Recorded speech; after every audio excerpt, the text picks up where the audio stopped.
So I started companies, and looking back at how I started them, for me, it was never a preparation. In other words, putting your ducks in a row, and then, okay, I'm gonna reach out to this person, that person. So there is like a bit of a, if you like, a foundation. By the time you are completely on your own, there is some business coming through. So it sounds to me like you never did any of those things. What was going to pay the bills? I mean, this is even scarier to me. It's how did you do that, and how much time did that take after you said that's it, and then you walk away? Well, so fortunately, I was not responsible for a mortgage or for a car payment. I had an apartment that I was responsible for, but I was able to get out of the lease.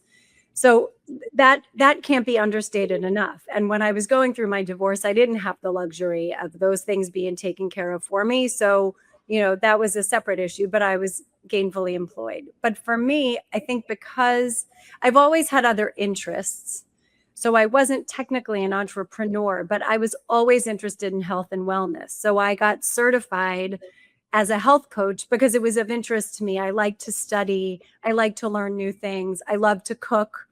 So I had a blog, I had a certificate. I didn't have clients, but Mhm. at least not paying ones. I had a lot of free clients. But during those 6 months, there was a lot of internal searching of, if I'm going to do something next, what is that going to look like? What would I want to do sort of as a volunteer, which is where the podcast started? And what would I want to do in terms of generating some income? And thankfully, I had some money that I put aside to help pay the bills that I had, even, without the mortgage and the car payment responsibility.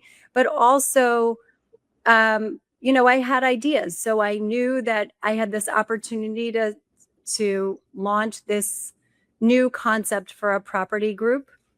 I Mhm. had years and years of not concierge planning really, but when you're working in a nonprofit, most of what you're doing is concierge, making sure people are happy, their needs are met. It's just a different word for it.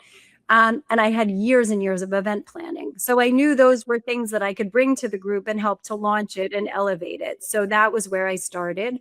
Um, I'm certainly not earning what I was before, but it's taking off. I've already built a reputation in the new city that I've moved to for the ability to be able to do this. And I'm a good networker. And for me, the podcast and the coaching was a way for me to take the really meaningful part of what I walked away from, which was, how do I continue to help serve others? Whether it's because they now hire me as a coach and I work with them to get their nutrition in order and get them feeling the way they want to, or through the podcast to say, what what are the connections that I have that I could broadcast out through this radio station and this podcast to help women learn what they need to learn about their own health and wellness and potentially find sources for that.